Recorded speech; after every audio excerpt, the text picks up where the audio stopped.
Salam damai sejahtera di dalam Tuhan Yesus Kristus. Bapak Ibu Saudara sekalian, mari kita menyiapkan hati kita untuk merenungkan firman Tuhan dalam program Renungan Suara Gembala. Terima kasih Tuhan Yesus atas segala kebaikan-Mu. Hari ini kami sungguh menikmati kemurahan dan anugerah Tuhan. Kekuatan, kesehatan senantiasa Engkau limpahkan kepada kami. Kami bersyukur kepadamu. Kami akan kembali belajar kebenaran firman Tuhan. Ajarlah kami, didiklah kami, dan nyatakan apa yang menjadi kehendak Tuhan. Terima kasih Tuhan Yesus, haleluya, amin. Tema firman Tuhan saat ini adalah mengenalnya dari Injil Yohanes pasal 14 ayat 9 sampai ayat yang ke-11. Demikianlah firman Tuhan. Kata Yesus kepadanya, "Telah sekian lama aku bersama-sama dengan kamu Filipus, namun engkau tidak mengenal aku. Barang siapa telah melihat aku, ia telah melihat Bapa. Bagaimana engkau berkata, tunjukkanlah Bapa itu kepada kami? Tidak percayakah engkau bahwa aku di dalam Bapa dan Bapa di dalam aku? Apa yang aku katakan kepadamu, tidak aku katakan dari diriku sendiri, tetapi Bapa yang diam di dalam aku, Dialah yang melakukan pekerjaannya. Percayalah kepadaku bahwa aku di dalam Bapa dan Bapa di dalam aku, atau setidak-tidaknya percayalah karena pekerjaan-pekerjaan itu sendiri."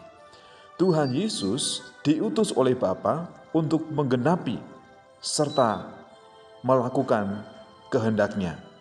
Jadi Tuhan Yesus dan Bapa adalah satu. Itu adalah pelajaran firman Tuhan yang kita renungkan. Kita harus berusaha untuk mengenali. Untuk mengenal Tuhan Yesus Kristus secara pribadi, kita harus membaca Alkitab dan merenungkannya, mencari tahu, menemukan kebenarannya.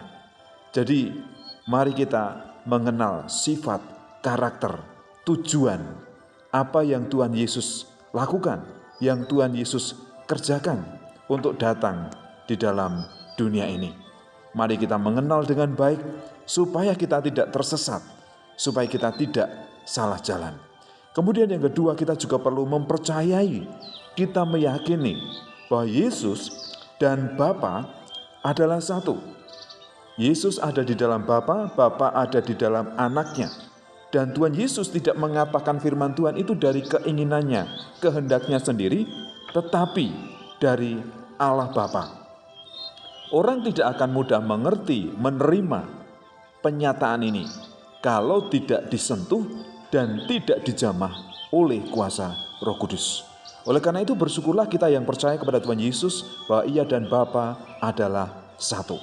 Selanjutnya setelah kita percaya kepadanya, kita harus mengikuti setiap teladan kasih dan sikap hidupnya ketika Ia menjelma menjadi manusia.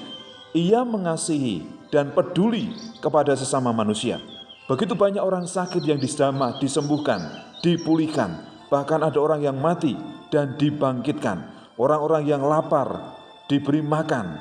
Orang-orang yang menderita diberikan kelepasan. Mestinya kita juga menjadi duta kasih Kristus. Setelah Yesus ada di dalam kerajaan sorga, kitalah yang diutus, diperintahkan untuk menyempurnakan pekerjaan Tuhan di dalam dunia ini. Jadilah hamba-hamba Tuhan yang setia. Jadi selanjutnya apa yang harus kita lakukan?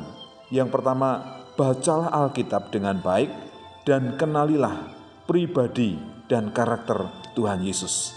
Percayalah kepada pengorbanannya di atas kayu salib untuk mengampuni dan menyucikan hidup kita dari segala dosa. Selain itu, ikutilah teladan kasih-Nya dan cara hidupnya ketika Ia menjelma menjadi manusia. Karena Tuhan datang ke dunia untuk mendatangkan keselamatan, untuk melepaskan manusia percaya dari belenggu dosa. Mari kita beritakan berita keselamatan ini di dalam nama Tuhan Yesus Kristus. Tuhan Yesus dan Allah Bapa adalah satu. Kalau kita melihat dan mengenal Tuhan Yesus, berarti kita juga mengenal Allah Bapa. Terima kasih Bapa atas penyataan firman Tuhan yang kami dengar dan kami renungkan hari ini. Bahwa Tuhan Yesus dan Bapa adalah satu.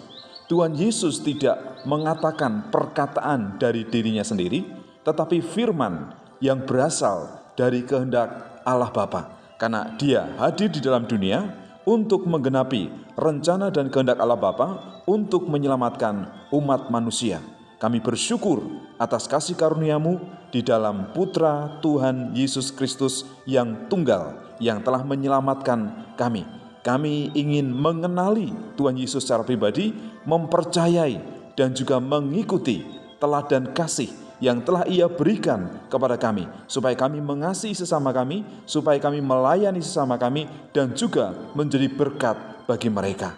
Terima kasih Tuhan untuk kebenaran firman Tuhan yang telah kami dengar dan kami nikmati hari ini. Di dalam nama Tuhan kami Yesus Kristus. Haleluya. Amin.